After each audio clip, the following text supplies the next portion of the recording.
அனைவருக்கும் வணக்கம். Welcome to alpha coaching centre. இப்போ நம்ம என்ன பார்க்க போகிறோம் அப்படின்னா, யூனிட் 3ல் ஹிஸ்ட்ரியோட ஃபஸ்ட்டு டாபிக் தான் பார்க்க போகிறோம். ஃபஸ்ட்டு டாபிக் என்ன அப்படின்னா, சிந்துவெளி நாகரிகம்.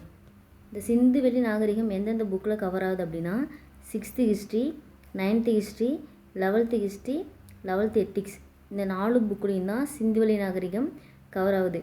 ஆல்ரெடி ஹிஸ்ட்ரியோட வேர் டு ஸ்டடி வீடியோலேயே இதை பற்றி சொல்லியிருப்போம். சிந்துவெளி நாகரிகம் பார்ட் 1 பார்ட் 2 அப்படின்னு 2 வீடியோவாக பார்க்க போகிறோம். இப்போ நம்ம பார்க்க போகிறது பார்ட் 1.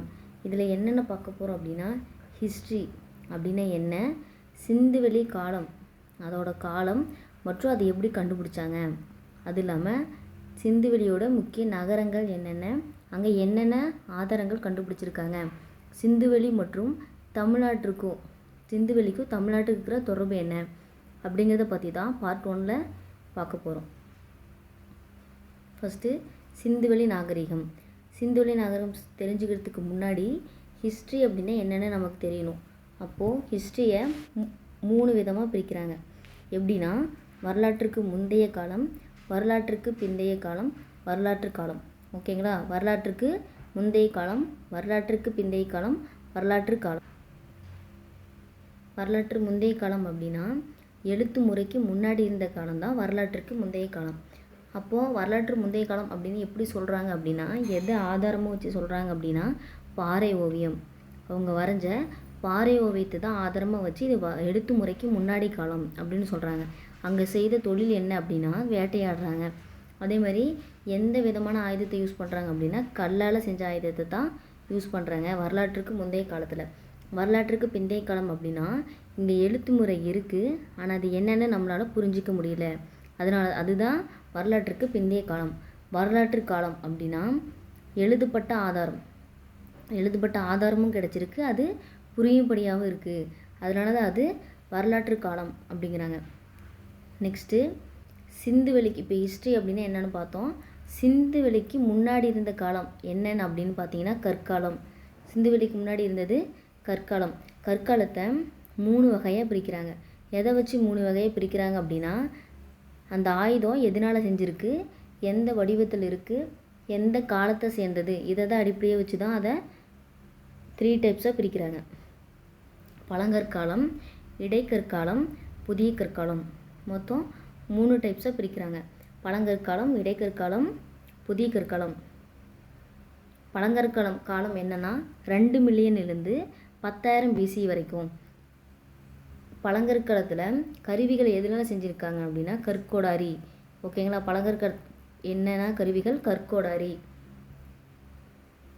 நெக்ஸ்ட்டு இடைக்கற்காலம். இடைக்கற்காலத்தில் 10,000 to 8,000 இதோட காலம். 10,000 to 8,000ங்கிறது இடைக்கற்காலத்தோட காலம். இங்கே கருவிகளால் எப்படி செஞ்சுறாங்க அப்படின்னா சின்னதாக இருக்குது. ஓகேங்களா? கூர்மையாக சின்னதாக இப்படி தான் இருக்குது கல்லாயுதம். ஓகேங்களா? அதை வச்சு தான் வேட்டையாடுறாங்க. இறந்த உடலை புதைக்கிறதுக்கு யூஸ் பண்ணுறாங்க. ஓகேங்களா? ஆனால் இடைக்கற்காலத்துக்கான ஆதாரம் தமிழ்நாட்டில் கிடையாது. ஆனால் இந்த தேரிக்காடுகள், அதாவது தேரிக்காடுகள் அப்படின்னா மணற்குன்று மாதிரி இருக்கும். அதுக்கான ஆதாரம் எங்கன்னா தூத்துக்குடியிலும் திருநெல்வேலியும் கிடச்சிருக்கு. இந்த தேரிக்காடுகள் இடைக்கற்காலத்தை சேர்ந்தது அப்படின்னு சொல்கிறாங்க. ஓகேங்களா? இறந்த உடலை புதைக்கிற பழக்கம் இடைக்கற்காலத்தில் இருக்குது அப்படின்னு சொல்கிறாங்க. ஓகேங்களா? நெக்ஸ்ட்டு புதிய கற்காலம். புதிய கற்காலம் அப்படின்னா 8,000லிருந்து 1000 BCE. ஃபஸ்ட்டு வேளாண்மை முதலில் பழக்கப்பட்டது எங்கன்னா புதிய கற்காலத்தில் தான். பழங்கற்காலத்துலேயும் இடைக்கற்காலத்துலேயும் வேட்டையாடுறாங்க. புதிய கற்காலத்தில் வேளாண்மை செய்கிறாங்க. ஓகேங்களா? கால்நடை வளர்ப்பு, வேளாண்மை கால்நடை வளர்ப்பு ரெண்டுமே புதிய கற்காலத்தில் தான் வருது. மெஹக்கர். ஓகேங்களா? இதுக்கான ஆதாரம், புதிய கற்காலத்துக்கான ஆதாரம் எங்கன்னா மெஹக்கர் அப்படிங்கிற பாகிஸ்தான்ங்கிற ஒரு பிளேஸில் தான் இருக்குது. இதே தமிழ்நாடு, நம்ம தமிழ்நாட்டில் எங்கன்னா பையம்பள்ளிங்கிறது திருப்பத்தூர் டிஸ்ட்ரிக்ட். அங்கே நெல்மணியோட ஒரு பானை கிடச்சிருக்கும். ஓகேங்களா? அதுதான் புதிய கற்காலத்துக்கான சான்று அப்படின்னு சொல்கிறாங்க. புதிய கற்காலத்தில் தான் வேளாண்மையும் கால்நடை வளர்ப்பு வருது. அதுக்கான சான்று எங்கன்னா மெஹர்கர் பாகிஸ்தான்லேயும், தமிழ்நாட்டில் பையம்பள்ளி அப்படிங்கிற பிளேஸ்லேயும் ஆதார் கிடச்சிருக்கு. ஓகேங்களா? இப்போது பழங்கற்காலத்தையே 3ஆக பிரிச்சிருப்பாங்க. அதில் ஒன்று தான் கீழ்பழங்கற்காலம். ஓகேங்களா, இது ரொம்ப இம்பார்ட்டன்ட், கொஸ்டினில் கேட்டிருக்காங்க ஆல்ரெடி ப்ரீவியஸ் இயரில். அதற்கான ஆதாரம் தமிழ்நாட்டில் கிடச்சிருக்கு. ஓகேங்களா, என்ன அப்படின்னா ஃபஸ்ட்டு கற்கோடாரி எங்கே கண்டுபிடிச்சிருப்பாங்க அப்படின்னா பல்லாவரம், சென்னை. யார் அப்படின்னா சர் ராபர்ட் புருஸ்பூட், அவர் தான் கண்டுபிடிச்சிருப்பார் 1863. இது வரைக்குமே கிடைச்ச கற்கோடாரியில் மிகவும் பழமையானது எதுனா ராபர்ட் புருஸ்பூட் கண்டுபிடிச்ச இந்த கற்கோடாரி தான் மிகவும் பழமையானது. ஓகேங்களா, அதே மாதிரி இதெல்லாம் எப்படி கண்டுபிடிச்சி காலத்தை கணிக்கிறாங்க அப்படின்னா அதுக்குன்னு ஒரு துறை இருக்குது, அதுதான் இந்திய தொழில்துறை அப்படின்னு 1861 ஸ்டார்ட் பண்ணுறாங்க. Alexander Cunningham. எங்கே இதோட தலைமையிடம் எங்கே அப்படின்னா டெல்லியில். ஓகேங்களா, இந்த துறை தான் இந்த கல்லை கண்டுபிடிக்குது. பல்லாவரத்தில் கற்கோடாரி கண்டுபிடிப்பு எப்போ 1863 சர் ராபர்ட் புருஸ்பூட். ஓகேங்களா, இது வரைக்கும் கண்டுபிடிச்சதுலே மிகவும் பழமையானது இவர் கண்டுபிடிச்சது தான். நெக்ஸ்ட்டு இப்போது நாகரிகம் அப்படின்னா என்னன்னு பார்ப்போம். நாகரிகம் அப்படின்னா லத்தீன் சொல். நாகரிகம்ங்கிறது லத்தீன் சொல். சிவிஸுங்கிற லத்தீன் சொல் தான் வந்திருக்கு. இதோட பொருள் என்ன அப்படின்னா நகரம். சிவிஸ் எனும் லத்தீன் சொல்லில் பொருள் தான் நகரம். நாகரிகம் அப்படிங்கிறது ஒரு நதி பக்கத்தில் தான் உருவாகும். நதி பக்கத்தில் தான் நல்ல வளமான மண், கால்நடைகளுக்கான உணவு, நமக்கான உணவு எல்லாமே ஆற்றங்கரையில் தான் கிடைக்கும். அதனால் நாகரிகம்ங்கிறது நதி இல்லாமல் உருவாகாது அப்படின்னு சொல்கிறாங்க.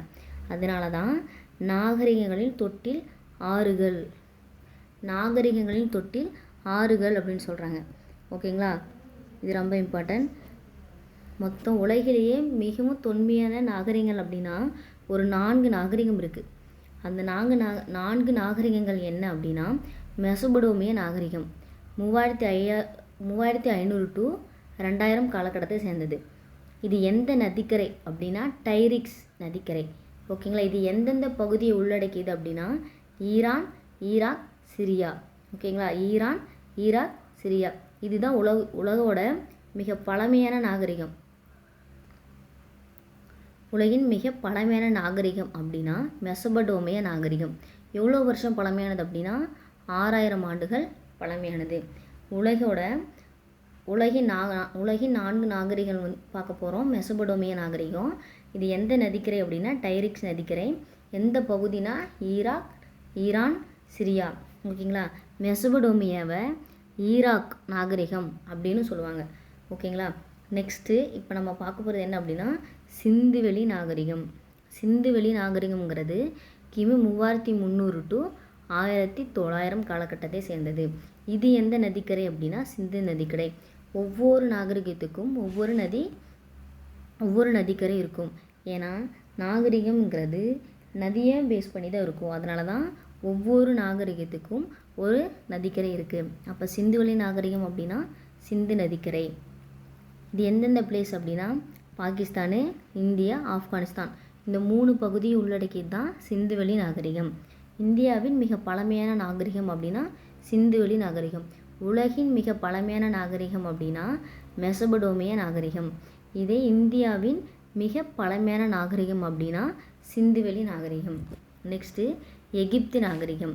இதோட காலம் அப்படின்னா கிமு 3100 to 1100. இது எந்த நதிக்கரை அப்படின்னா நைல் நதிக்கரை.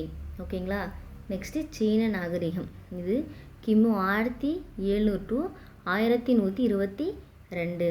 இது மஞ்சள் நதிக்கரை அப்படின்னு சொல்கிறாங்க. ஓகேங்களா, அந்த நதிக்கரையை சேர்ந்தது தான் சீன நாகரிகம். நெக்ஸ்ட்டு இப்போ தான் நம்ம சிந்துவெளிக்குள்ளேயே வரும். இந்தியாவின் மிக பழமையான நாகரிகம் சிந்துவெளி நாகரிகம் அப்படின்னு பார்த்தோமா. சிந்துவெளி நாகரிகத்தை ஹரப்பா நாகரிகம் அப்படின்னு சொல்கிறாங்க. ஏன் அப்படி சொல்கிறாங்க அப்படின்னா சிந்துவெளிக்கான முதல் சான்று ஹரப்பாவில் தான் கிடச்சிருக்கும். அதனால தான் அது ஹரப்பா நாகரிகம் அப்படின்னு சொல்கிறாங்க. அது மட்டும் இல்லாமல் இந்தியாவின் முதற்கட்ட நகரமயமாதலின் சின்னம் எங்கே கிடச்சிருக்கும் அப்படின்னா சிந்துவில் தான் கிடச்சிருக்கும். நகரமயமாதலுக்கான சான்று எங்கே கிடச்சிருக்கும் அப்படின்னா சிந்துவில் தான் கிடச்சிருக்கும். இதே ரெண்டாவது நகர நாகரிகம் அப்படின்னு கேட்டாங்கன்னா நம்ம தமிழ்நாட்டில் கீழடியை சொல்லுவாங்க. எந்த டிஸ்ட்ரிக் அப்படின்னா சிவகங்கை டிஸ்ட்ரிக். ஃபஸ்ட்டு நகரமயமாதல் அப்படின்னா சிந்து, ரெண்டாவது நகர நாகரிகம் அப்படின்னா கீழடி. நெக்ஸ்ட்டு சிந்து சமவெளி நாகரிகத்தின் தோற்றம் மற்றும் வளர்ச்சி அப்படின்னா அது எப்படி கண்டுபிடிக்கிறாங்க அப்படின்னு பார்க்குறோம். இதே ஹரப்பாவுக்கு முந்தைய நிலை அப்படின்னு கேட்டாங்கன்னா மெஹர்கர் அப்படின்னு சொல்லுவோம். ஹரப்பாவுக்கு முந்தைய நிலை அப்படின்னா மெஹர்கர் அப்படின்னு சொல்லுவோம். இது எங்கே இருக்குது அப்படின்னா போலநாற்று பள்ளத்தாக்கு, பலுசிஸ்தான் மாநிலம், பாகிஸ்தானில் இருக்கிறது தான் மெஹர்கர். ஓகேங்களா. ஹரப்பாவுக்கு முந்தைய நிலை அப்படின்னு கேட்டாங்கன்னா மெஹர்கர். ஓகேங்களா. ஹரப்பாவுக்கு முந்தைய நிலை மெஹர்கர். இங்கே தான் ஃபஸ்ட்டு கோதுமையை பயிரிடுறாங்க. எங்கே? மெஹர்கரில். இது எந்த காலத்தை சேர்ந்தது அப்படின்னா கிமு 7000. ஓகேங்களா. கிமு 7000 காலத்தை சேர்ந்தது தான் மெஹர்கர். நெக்ஸ்ட்டு சிந்து நாகரிகத்தை 3 கட்டமாக பிரிக்கிறாங்க. எப்படி பிரிக்கிறாங்க அப்படின்னா தொடக்க கால ஹரப்பா, முதிர்ந்த ஹரப்பா, பிந்தைய ஹரப்பா அப்படின்னு. தொடக்க கால ஹரப்பாங்கிறது 3000 to 2600. 3000 to 2600. முதிர்ந்த ஹரப்பா அப்படின்னா 2600 to 1900. பிந்தைய ஹரப்பா அப்படின்னா 1900 to 1700. ஓகேங்களா. இதோட பகுதி எங்கெங்க அப்படின்னா அம்ரி கோட்டிச்சி அப்படின்னா தொடக்க கால ஹரப்பா, முதிர்ந்த ஹரப்பா அப்படின்னா காளிபங்கன், பிந்தைய ஹரப்பா அப்படின்னா லோத்தல். இதெல்லாம் அதோட பகுதிகள். நெக்ஸ்ட்டு தொடக்க கால ஹரப்பாவில் என்ன வாழ்க்கை முறை, எந்த வாழ்க்கை முறை இருக்குன்னா கிராம வாழ்க்கை முறை தான் தொடக்க கால ஹரப்பாவில் இருக்குது. நகர நாகரிகம் எங்கே ஸ்டார்ட் ஆகுது அப்படின்னா முதிர்ந்த ஹரப்பாவில் தான் வருது. இது ரொம்ப இம்பார்ட்டன்ட். நகர நாகரிகம் எந்த ஹரப்பான்னு கேட்டால் முதிர்ந்த ஹரப்பா. நகர நாகரிகம் முதிர்ந்த ஹரப்பா. நெக்ஸ்ட்டு பிந்தைய ஹரப்பா. பிந்தைய ஹரப்பாங்கிறது துறைமுகங்கள்லாம் வருது. அது இல்லாமல் பிந்தைய ஹரப்பாங்கிறது சிந்துவெளி நாகரிகத்தோட அழிவை குறிப்பிடுது. இது பிந்தைய ஹரப்பா. நெக்ஸ்ட்டு சிந்துவெளி நாகரிகத்தோட காலம் பொதுவாக ஒவ்வொரு அறிஞரும் ஒவ்வொன்று சொல்கிறாங்க. அதில் சர்ஜன் மார்ஷல் என்ன சொல்கிறார் அப்படின்னா கிமு 3250லேருந்து 2750 வரைக்கும் தான் அதோட காலகட்டம் அப்படின்னு சொல்கிறாரு. யார்? Sir john Marshall. Sir john Marshall. Next பேர் சர்வீஸ் என்ன சொல்கிறார் அப்படின்னா 1956 கிமு 2000லேருந்து 1500 காலகட்டம் தான் சிந்துவெளி நாகரிகம் அப்படின்னு சொல்கிறாரு. நெக்ஸ்ட்டு டிபி அகர்வால் எப்போது 1964 என்ன சொல்கிறார் அப்படின்னா கிமு 2300லேருந்து 1750 வரைக்கும் தான் சிந்துவெளி நாகரிகத்தோட காலகட்டம் அப்படின்னு சொல்கிறாங்க. இது சிந்துவெளி நாகரிகத்தோட காலகட்டங்கள். ஒவ்வொருத்தரும் ஒவ்வொன்று சொல்கிறாங்க. இதை பார்த்து வச்சுக்கோங்க. யார் என்ன சொன்னாங்களும் கேட்டாலும் கேட்பாங்க. நெக்ஸ்ட்டு கால வரையறை. அதோட புவியெல்லை எது வரைக்கும் இருக்குது அப்படின்னா தெற்கு ஆசியா வரைக்கும் இருக்குது. நெக்ஸ்ட்டு காலப்பகுதி அப்படின்னா வெண்கல காலம். ஏன் வெண்கல காலம் அப்படின்னா இவங்க வெண்கலத்தால் ஆன பொருட்களை பயன்படுத்தியிருக்காங்க. அதனால தான் இது வெண்கல காலம். இதோட காலம் அப்படின்னு பார்த்தீங்கன்னா 3300 to 1900. இதோட காலத்தை எப்படி கண்டுபிடிக்கிறாங்க அப்படின்னா C14 முறையை வச்சு தான் கண்டுபிடிக்கிறாங்க. கதிரியக்க கார்பன் முறையை வச்சு தான் இது எந்த காலத்தை சேர்ந்தது அப்படின்னு கண்டுபிடிக்கிறாங்க. இதோட பரப்பு எத்தனை லட்சம் சதுர கிலோமீட்டர் அப்படின்னா 13 லட்சம் சதுர கிலோமீட்டர். நெக்ஸ்ட்டு நகரங்கள் 6 பெரிய நகரங்கள் இருக்குது. 200க்கும் மேற்பட்ட சிறிய நகரங்கள் இருக்குது. சிறிய கிராமங்கள் இருக்குது. 6 பெரிய நகரங்கள், 200 கிராமங்கள். ஓகேங்களா. நெக்ஸ்ட்டு இந்தியாவுக்கும் பாகிஸ்தானுக்கும் சேர்ந்து எவ்வளோ பரப்பு அப்படின்னா 1.5 மில்லியன் சதுர கிலோமீட்டர். ஓகேங்களா. 1.5 மில்லியன் சதுர கிலோமீட்டர் அது வரைக்கும் பரவி இருக்குது அப்படின்னு சொல்கிறாங்க. நெக்ஸ்ட்டு இந்த நாகரிகத்தோட பரப்பளவு மேற்கில் எது வரைக்கும் இருக்குது அப்படின்னா பலுசிஸ்தான். மேற்கில் பலுசிஸ்தானின் மக்ரான் கடற்கரை வரை இருக்குது. மேற்கில் பலுசிஸ்தானின் மக்ரான் கடற்கரை வரைக்கும் இருக்குது. கிழக்கில் காகர் ஹக்ரா நதி பள்ளத்தாக்கு வரைக்கும் இருக்குது அப்படின்னு சொல்கிறாங்க. இதே வடகிழக்கில் ஆப்கானிஸ்தான் வரைக்கும் இருக்குது. தெற்கில் மகாராஷ்டிரா வரைக்கும் இருக்குது அப்படின்னு சொல்கிறாங்க. இது சிந்துவெளி நாகரிகத்தோட பரப்பளவு. நெக்ஸ்ட்டு அதோட எல்லை அப்படின்னு பார்த்தீங்கன்னா வடக்கு எல்லையும் தான் ஷார்டுகை ஆப்கானிஸ்தான். வடக்கு எல்லை ஷார்டுகை, வடக்கு எல்லை ஷார்டுகை ஆப்கானிஸ்தான். தெற்கு தஹ்மதாபாத் மகாராஷ்டிரா. மேற்கு அப்படின்னு பார்த்தீங்கன்னா சுட்கா ஜெண்டூர். எங்கே அப்படின்னா பாகிஸ்தான் ஈரான் எல்லையில். ஓகேங்களா. சுட்கா ஜெண்டூருங்கிறது பாகிஸ்தான் ஈரான் எல்லையில். கிழக்கு எல்லையாக இருக்கிறது ஆலம்கீர். ஆலம்கீர். ஓகேங்களா, அது எங்கே இருக்குது அப்படின்னா உத்தரப்பிரதேசம். இதுதான் அதோட எல்லைகள். நெக்ஸ்ட்டு இப்போது ஹரப்பாவோட வரலாறு பார்க்க போகிறோம். ஹரப்பா அப்படின்னா மீனிங் என்ன அப்படின்னா சிவனின் வாழிடம். ஓகேங்களா, ஹரப்பா அப்படின்னா சிவனின் வாழிடம் அப்படிங்கிறாங்க. இது சிந்தி மொழியில் என்ன சொல்கிறாங்க அப்படின்னா புதையுண்ட நகரம் அப்படின்னு சொல்கிறாங்க. ஏன் புதையுண்ட நகரம் அப்படி சொல்கிறாங்க அப்படின்னா அது கல், அதாவது அதுக்கான சான்று எப்படி கிடச்சிருக்கு அப்படின்னா தோன்றப்ப மண்ணுக்கடியில் தான் செங்கலால் செய்யப்பட்ட கட்டடம் அந்த மாதிரி மண்ணுக்கடியில் தான் கிடச்சிருக்கும். அதனால தான் அது புதையுண்ட நகரம் அப்படின்னு சொல்கிறாங்க. நெக்ஸ்ட்டு இது எங்கே இருக்குது அப்படின்னா இது வந்து மான்கோவரி மாவட்டத்தில் ராவி சட்லஜ் ஆறுக்கு இடையில தான் இந்த ஹரப்பாங்கிறதே எடுக்கிறாங்க. எப்போனா 1920. பழைய பஞ்சாபின் மான்கோமரி மாவட்டத்தில் ராவி சட்லஜ் ஆறுகளுக்கு இடையில தான் இந்த ஹரப்பாவை அகழ்ந்தெடுக்கிறாங்க 1920. ஓகேங்களா, ஃபஸ்ட்டு ஹரப்பாவோட ஈடுபாடுகளை ஃபஸ்ட்டு யார் பார்க்குறா அப்படின்னா சார்லஸ் மேசன். ஓகேங்களா, இவர் தான் வந்து ஹரப்பா அப்படிங்கிறதையே அவரோட நூலில் சொல்கிறாரு. ஓகேங்களா, இந்த மாதிரி ஹரப்பாங்கிறதையே அவரோட நூலில் சொல்கிறாரு. ஃபஸ்ட்டு யார் அப்படின்னா சார்லஸ் மேசன். நெக்ஸ்ட்டு 1826 ஹரப்பாவுக்கு ஃபஸ்ட்டு யார் வரா? சார்லஸ் மேசன் தான் வராரு. அவர் தான் ஹரப்பாவையே ஃபஸ்ட்டு அவரோட நூலில் சொல்கிறாரு. அது மட்டும் இல்லாமல் இடிபாடுகளை ஹரப்பா நகரத்தோட இடிபாடுகளை ஃபஸ்ட்டு கண்டவரும் சார்லஸ் மேசன். நெக்ஸ்ட்டு பாகிஸ்தானில் இருக்கிற அந்த செங்கல் திட்டு எங்கே கிடச்சிருக்கும் அப்படின்னா பாகிஸ்தானின் வடமேற்கு பகுதியை பார்வையிட்ட போது தான் செங்கல் திட்டை கண்டுபிடிக்கிறார். யார்? Charles Mason. இந்த செங்கல் திட்டு தான் பின்னாடி ரயில் பாதைக்கு யூஸ் பண்ணிடுவாங்க. அந்த செங்கல் திட்டை சார்லஸ் மேசன் என்ன சொல்கிறார் அப்படின்னா அந்த பாலடைந்த செங்கற்கோட்டை உயரமான சுவர்களுடனும் கோபுரங்களுடனும் ஒரு மலை மீது கட்டப்பட்டுள்ளது அப்படின்னு சொல்கிறாரு. யார் சொல்கிறாரு அப்படின்னா சார்லஸ் மேசன். இதுதான் ஹரப்பா இருந்ததற்கான முதல் சான்று. நெக்ஸ்ட்டு அவருக்கப்புறம் சார்லஸ் மேசனுக்கு அப்புறம் 1826 சார்லஸ் மேசன் வராரு. அவருக்கு அப்புறம் யார் வராரு அப்படின்னா அலெக்சாண்டர் பர்ன்ஸ் எப்போ வராரு அப்படின்னா 1831 அம்ரிங்கிற பிளேஸுக்கு வராரு. 1831 அம்ரி. அவருக்கு அப்புறம் 1856 லாகூர் டு கராச்சிக்கு ரயில் பாதை அமைக்கிறாங்க. கராச்சி இல்லைன்னா முல்தான், லாகூர் டு கராச்சிக்கு ரயில் பாதை அமைக்கிறாங்க. அந்த ரயில் பாதையை அமைக்கிறதுக்கு சார்லஸ் மேசன் கண்டுபிடிச்ச இந்த செங்கற்கோட்டையை பயன்படுத்திக்கிறாங்க. ஓகேங்களா, ரயில் பாதை அமைக்கிறதுக்கோசரம் ஹரப்பா அளிக்கப்பட்டது அப்படின்னு சொல்லுவாங்க. எங்கிருந்து எது வரைக்கும்? லாகூர் டு கராச்சி வரைக்கும் 1856. நெக்ஸ்ட்டு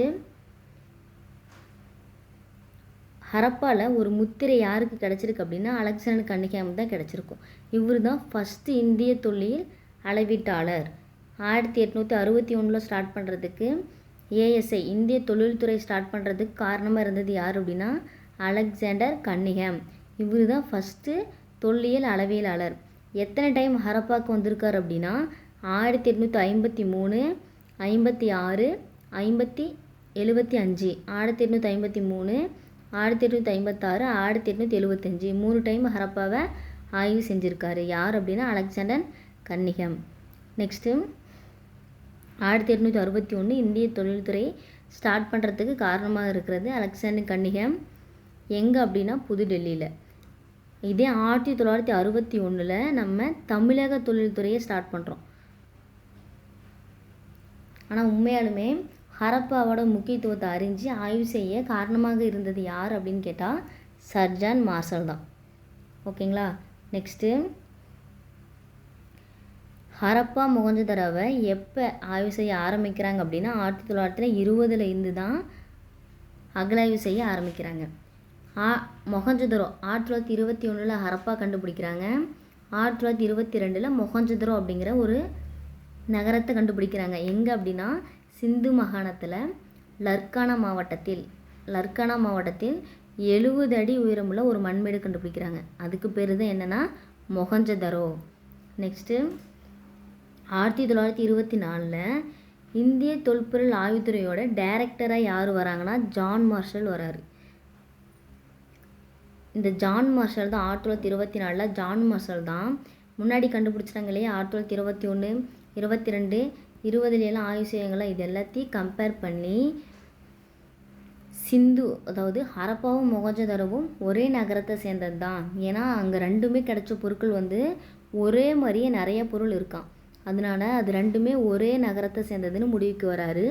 அங்கே கிடைச்ச மண்பாண்டத்தை வச்சு ஹரப்பாங்கிறது மொகஞ்சதாரோவோட பழமையானது அப்படின்னு முடிவு பண்ணுறாரு. யார் அப்படின்னா ஜான் மார்ஷல். ஓகேங்களா. நெக்ஸ்ட்டு அவருக்கு அப்புறம் 1940 வீலர் தான் என்ன பண்ணுறாரு அப்படின்னா சிந்து நகரங்கிற புக்கில் ஹரப்பாவை பற்றி சொல்கிறாரு. ஹரப்பாங்கிறது ஒரு நகர நாகரிகம், அதாவது சிந்து நாகரிகம்ங்கிறது ஒரு நகர நாகரிகம் அப்படிங்கிறத முடிவு பண்ணுறது யார் அப்படின்னா வீலர். எப்போனா 1940. ஓகேங்களா. நெக்ஸ்ட்டு பிரிவினைக்கு அப்புறம், அதாவது இந்தியா பாகிஸ்தான் பிரிவினைக்கு அப்புறம் ஹரப்பாவோட பல பிளேசஸ் எங்கே போயிடும் அப்படின்னா பாகிஸ்தானுக்கு போயிடும். அதனால் தொல்பொருள் ஆராய்ச்சியாளர்கள் இந்திய பக்கத்தில் ஹரப்பா தலங்களே கண்டறிந்தனர். அப்படின்னா நம்மள்ட்ட இருந்தது எங்கே அப்படின்னா காளிபங்கன், லோத்தல், ராகிகர்கி, டோலவரா, இதுதான் இந்தியாட்ட இருந்த ஹரப்பா பிளேசஸ். மீதி எல்லாமே பாகிஸ்தானுக்கு போயிடும். ஓகேங்களா. நெக்ஸ்ட்டு 1950 அப்புறம் அகழ்வாராய்ச்சி வந்து சிந்துவெளி நாகரிகத்தின் தன்மையை புரிந்து கொள்ள உதவின. இதுக்கப்புறம் தான் சிந்துவெளியோட அதோட தன்மை எப்படி இருக்குது அப்படின்னு பார்க்குறாங்க. ஓகேங்களா. 1950 அப்புறம் இதுதான் சிந்துவெளி நகரத்தோட தோற்றமும் அது யார் யார் எப்போ கண்டுபிடிச்சாங்க அப்படிங்கிறதும். நெக்ஸ்ட்டு திட்டமிடப்பட்ட நகரங்கள் அப்படின்னா ஃபஸ்ட்டு நம்ம பார்க்க போகிறது ஹரப்பா. எப்போ கண்டுபிடிக்கிறாங்க? 1921 தயாரம் சகானி தான் கண்டுபிடிக்கிறாங்க. ஆனால் இங்கே ஆய்வு நடத்த காரணமாக இருந்தது சர் ஜான் மார்ஷல். ஆனால் கண்டுபிடிச்சது யார் அப்படின்னா தயாரம் சகானி. இது எந்த நதிக்கரை அப்படின்னா ராவி நதிக்கரை. இங்கே வந்து என்ன கிடச்சிருக்குன்னா தானிய களஞ்சியங்கள் கிடச்சிருக்கு, மாட்டு வண்டிக்கான சான்று கிடச்சிருக்கு. அது மட்டும் இல்லாமல் நகர நகரத்துக்கான என்ன கிடச்சிருக்கும், நகர நகரத்துக்கான கட்டிடங்களும் இங்கே கிடச்சிருக்கும். ஓகேங்களா. இதெல்லாம் பார்ட் 2ல் பார்க்கலாம். நெக்ஸ்ட்டு மொகஞ்சதாரோங்கிறது 1922 யார் கண்டுபிடிக்கிறாங்க அப்படின்னா ஆர்டி பேனர்ஜி. புதையண்ட நகரம் அப்படின்னா ஹரப்பா. இறந்தவர்களின் மலை அதாவது இடிகாடு, இறந்தவர்களின் மலை அப்படின்னா மொகஞ்சதாரோ. 1922 ஆர்டி பேனர்ஜி கண்டுபிடிக்கிறாரு. இது எந்த நதிக்கரை அப்படின்னா சிந்து நதிக்கரை. இங்கே வந்து ஒரு பெரிய நீச்சல் குளம் கண்டுபிடிச்சிருக்காங்க, தானிய களஞ்சியம், முக்கியமாக நடன மாது சிலை, வெண்கலத்தால் ஆன நடன மாது சிலை கண்டுபிடிச்சிருக்காங்க. பசுபதி மகாதேவனோட முத்திரை கண்டுபிடிச்சிருக்காங்க. அது இல்லாமல் நேர்த்தியான தாடியவே நேர்த்தியாக வச்சு தலை சீவி அலங்காரத்தோடு இருக்கிற ஒரு மனிதனை கண்டுபிடிச்சிருக்காங்க. இந்த மனிதன் வந்து எதில் செஞ்சுருப்பாங்க அப்படின்னா நுரைக்கல்ல செஞ்சுருப்பாங்க. ஓகேங்களா. நுரைக்கல்ல செஞ்சது தான் தாடி மனிதன். நடனம் அதுங்கிறது வெண்கலம். இதெல்லாம் பார்ட் 2ல் பார்க்கலாம். வெண்கலம். அதுக்கப்புறம் நெய்யப்பட்ட பருத்தி துண்டுங்கிறது மொகஞ்சதாரோவில் கிடச்சிருக்கு. அதிக ஆதாரங்கள் எங்கே கிடச்சிருக்கு அப்படின்னா மொகஞ்சதாரோவில் தான் கிடச்சிருக்கு. சிந்துவெளி நகரத்துக்கான சான்றுக்கான அதிக ஆதாரங்கள் எங்கே கிடச்சிருக்கு அப்படின்னா மொகஞ்சதாரோவில் கிடச்சிருக்கு. இங்கே நகர அமைப்பு இருக்குது, அதாவது கோட்டை, மேல் பகுதியை கோட்டையும் சிட்டாடல் அப்படின்னும் கீழ்ப்பகுதியை வந்து சாதாரண மக்கள் வசிக்கும் இடமாகவும் இருக்குது அப்படின்னு நகர அமைப்பில் சொல்லியிருப்பாங்க. இதெல்லாம் பார்ட் 2ல் வரும். ஓகேங்களா. நெக்ஸ்ட்டு ஹரப்பாவும் மொகஞ்சதாரோவும் இரட்டை நகரங்கள் அப்படின்னு சொல்கிறாங்க. சுதந்திரத்துக்கு முன்னாடி கண்டுபிடிக்கப்பட்டவைன்னு பார்த்தோம்னா இந்த ஹரப்பாவும் மொகஞ்சதாரோவும் தான். மீதி எல்லாம் வரதும் சுதந்திரத்துக்கும் அப்புறம் வர்றது தான். ஓகேங்களா. நெக்ஸ்ட்டு காளிபங்கன்கிறது 1953 கோஸ் அப்படிங்கிறவர் கண்டுபிடிச்சிருக்காரு. 1953 கோஸ். இது எந்த நதியோரம் அப்படின்னா காகர் நதியோரம். காளிபங்கன் காகர் நதியோரம் ராஜஸ்தானில் இருக்குது. காளிபங்கனில் என்ன கண்டுபிடிச்சிருக்காங்க அப்படின்னா தீப்பழிப்பீடம் கண்டுபிடிச்சிருக்காங்க. ஓகேங்களா. இப்படி இருக்குள்ள உள்ளே போயிட்டு வெளியே வருவாங்க. தீப்பழிப்பீடம் கண்டுபிடிச்சிருக்காங்க. ஒட்டகத்தோட எலும்பு கண்டுபிடிச்சிருக்காங்க. மரக்கலப்பை கண்டுபிடிச்சிருக்காங்க. அது இல்லாமல் பள்ளம் இருந்ததற்கான சான்று எங்கே இருக்குன்னா காளிபங்கனை. அது மட்டும் இல்லாமல் குதிரை எச்சம் கிடச்சிருக்கு. ஆனால் குதிரையை பற்றி சிந்து சமவெளி மக்களுக்கு தெரியாது. ஆனால் குதிரையத்தோட எச்சங்கள் எங்கே கிடச்சிருக்கு அப்படின்னா காளிபங்கில் கிடச்சிருக்கு. நெக்ஸ்ட்டு சிந்து சாம்ராஜ்யத்தின் 3வது தலைநகர் அப்படின்னு பார்த்திங்கன்னா ஹரப்பா மொஹஞ்சதரோ அதுக்கப்புறம் அறியப்படுகிறது அப்படின்னா காளிபங்கன். சிந்து சாம்ராஜ்யத்தின் 3வது தலைநகர் அப்படின்னா காளிபங்கனை சொல்கிறாங்க. உழுததற்கான சான்று எங்கே கிடச்சிருக்கு அப்படின்னா காளிபங்கில் கிடச்சிருக்கு. இதுதான் வேளாண்மைக்கான முதல் சான்று அப்படிங்கிறாங்க. ஓகேங்களா. நெக்ஸ்ட்டு லோத்தல்ங்கிறது 1957 எஸ்ஆர் ராவ் தான் கண்டுபிடிக்கிறார். 1957 எஸ்ஆர் ராவ். இது எந்த நதிக்கரை அப்படின்னா சட்லஜ் நதிக்கரை, அப்படி இல்லைன்னா போகவா நதிக்கரை. சட்லஜ் நதிக்கரை இல்லைன்னா போகவா நதிக்கரை எங்கன்னா குஜராத்தில் இருக்குது. லோத்தல். இங்கேயும் தீப்பலிபீடங்கள் கண்டுபிடிச்சிருக்காங்க. நெக்ஸ்ட்டு ஸ்டோர் ஹவுஸ் அப்படின்னா பொருட்களை சேமித்து வைக்கிறதுக்கான ஒரு அறையை கண்டுபிடிச்சிருக்காங்க லோத்தலில். கப்பல் கட்டும் தளமும் இருக்குது. ஃபஸ்ட்டு மனிதனால் உருவாக்கப்பட்ட துறைமுகம் அப்படின்னு பார்த்திங்கன்னா லோத்தல். நெக்ஸ்ட்டு 2 பேரை ஒட்டுக்கு அடக்கம் பண்ணியிருக்காங்க. அதற்கான சான்றும் லோத்தலில் கிடச்சிருக்கு. நெல்லுமி கிடச்சிருக்கு. ஓகேங்களா. வீட்டிற்கு முன்னாடி நுழைவாயில் அதாவது வாசல் இருந்ததற்கான சான்று லோத்தலில் கிடச்சிருக்கு. நெக்ஸ்ட்டு சங்குதாரோ அப்படிங்கிறது 1931 கோபால் மஜும்தார் மற்றும் மேக்கி இவங்க தான் கண்டுபிடிச்சிருக்காங்க. சிந்து நதிக்கரையில் இருக்குது. சங்குதாரோங்கிறது ஒரு தொழில் நகரமாக இருக்குது. ஏன் அப்படின்னா அங்கே மணிகளுக்கான மணிகள் கடை நிறையா இருந்ததற்கான சான்று கிடச்சிருக்கு. அதனால தொழில் நகரம் அப்படின்னா சங்குதாராவை சொல்கிறாங்க. அது மட்டும் இல்லாமல் பூனையை துரத்தும் நாயின் காலடி தடம் எங்கே கிடச்சிருக்கு அப்படின்னா சங்குதாரோட தான் கிடச்சிருக்கு. ஹரப்பனுக்கு முந்தைய கலாச்சாரம் அப்படின்னா ஜாங்கர் கலாச்சாரம் அப்படின்னு சொல்லுவோம். அதற்கான சான்றும் எங்கே கிடச்சிருக்கு அப்படின்னா சங்குதாரால தான் கிடச்சிருக்கு. ஓகேங்களா. நெக்ஸ்ட்டு தோலவிராங்கிறது 1955 ஆர்எஸ் பிஸ்ட் என்பவரால் கண்டுபிடிக்கப்பட்டது. இது எங்கே இருக்குது அப்படின்னா ரான் ஆஃப் கட்ச் குஜராத். ஓகேங்களா. ரான் ஆஃப் கட்ச் குஜராத்.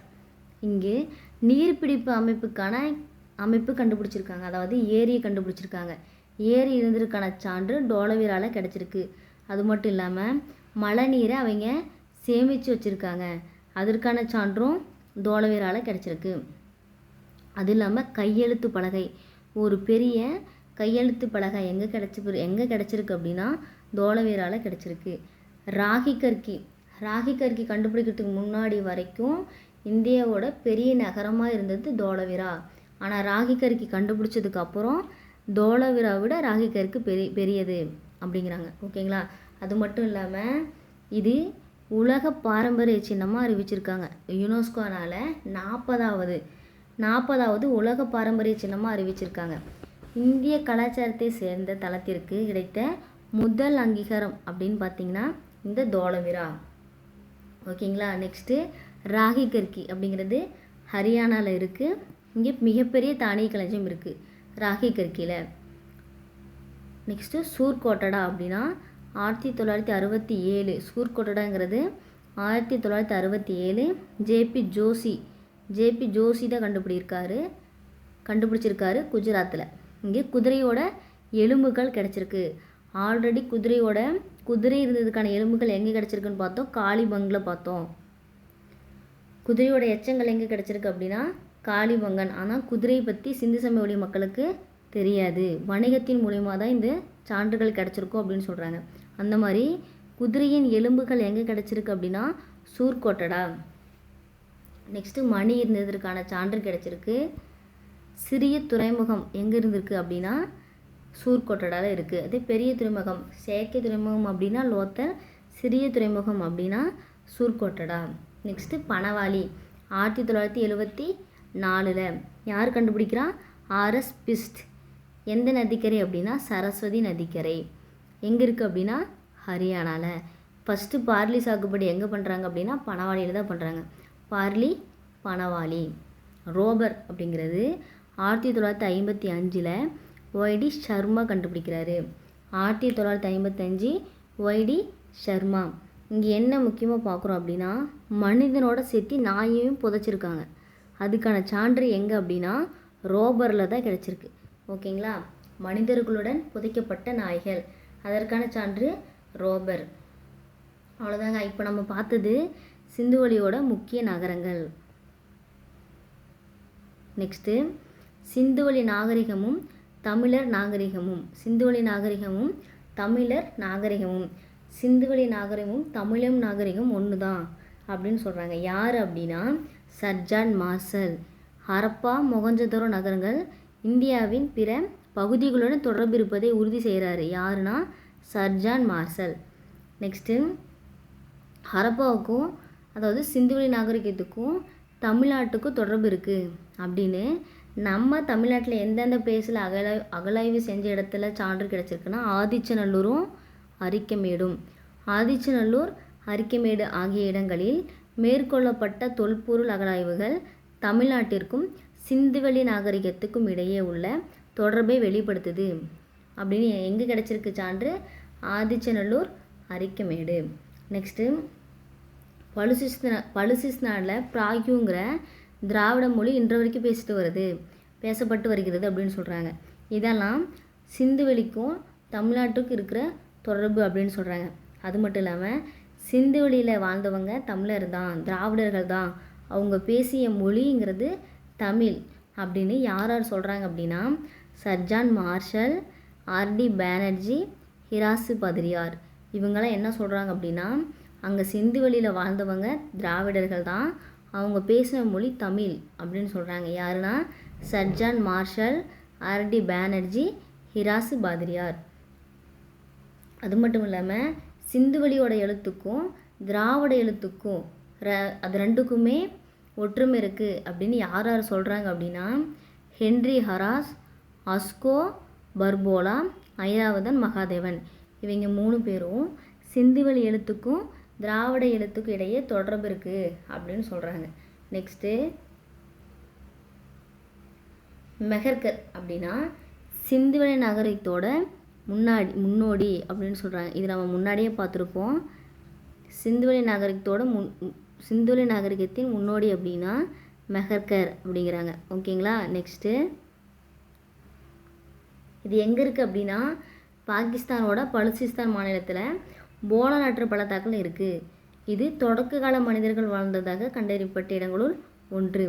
மக்கள் வேளாண்மை கால்நடை வளர்ப்பில் ஈடுபடுறதுக்கான சான்று இங்கு கிடைத்துள்ளன. இதோட காலம் தான் முக்கியம், கிமு 7000.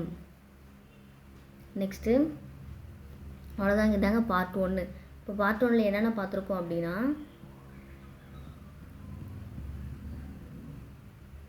ஹிஸ்ட்ரி, அதாவது சிந்துவெளி நாகரிகம் பார்க்குறதுக்கு முன்னாடி ஹிஸ்ட்ரி அப்படின்னா என்னென்னு பார்த்துருக்கோம். நெக்ஸ்ட்டு சிந்துவெளிக்கு முன்னாடி இருந்த காலம் கற்காலம். அந்த கற்காலத்தை எதை வச்சு எத்தனை டைப்பாக பிரிக்கிறாங்க அப்படின்னு பார்த்துருக்கோம். நெக்ஸ்ட்டு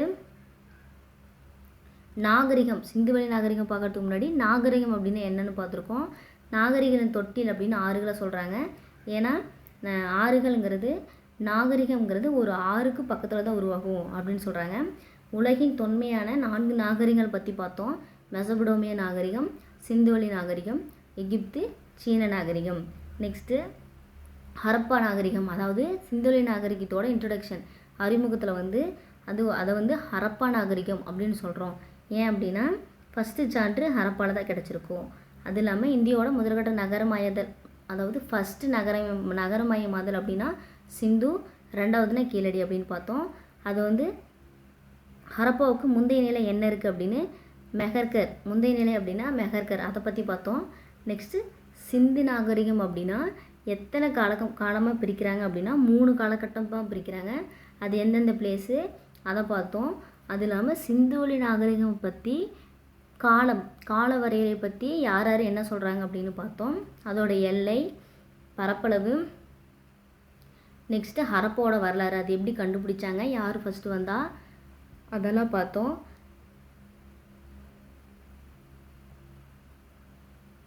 நெக்ஸ்ட்டு இந்தியா பாகிஸ்தான் பிரிஞ்சதுக்கப்புறம் ஹரப்பாவோட மெயினான பிளேசஸ் எல்லாம் பாகிஸ்தானுக்கு போயிடுச்சு. நம்மள்ட்ட இருந்தது பார்த்திங்கன்னா காலிபங்கன், லோத்தல், ராகி கர்கி. ஓகேங்களா. நெக்ஸ்ட்டு சிந்துவெளி நகரத்தோட கண்டுபிடிக்கப்பட்ட முக்கியமான நகரங்கள் பார்த்தோம். அங்கே வந்து என்னென்ன சான்றுகள் கண்டுபிடிச்சிருக்காங்க, எந்த வருஷம் யார் கண்டுபிடிச்சா அப்படிங்கிறதெல்லாம் பார்த்தோம். கடைசியாக சிந்துவெளி நாகரிகமும் தமிழர் நாகரிகமும், சிந்துவெளி நாகரிகத்துக்கும் தமிழருடைய நாகரிகத்துக்கும் இருக்கிற ஒற்றுமைகள் பார்த்தோம். யார் யார் என்னென்ன சொன்னாங்க, சிந்துவெளிக்கும் தமிழ்நாட்டில் இருக்கிற தொடரை பற்றி யார் யார் என்னென்ன சொன்னாங்க அப்படின்னு பார்த்தோம். இதுதாங்க பார்ட் 1.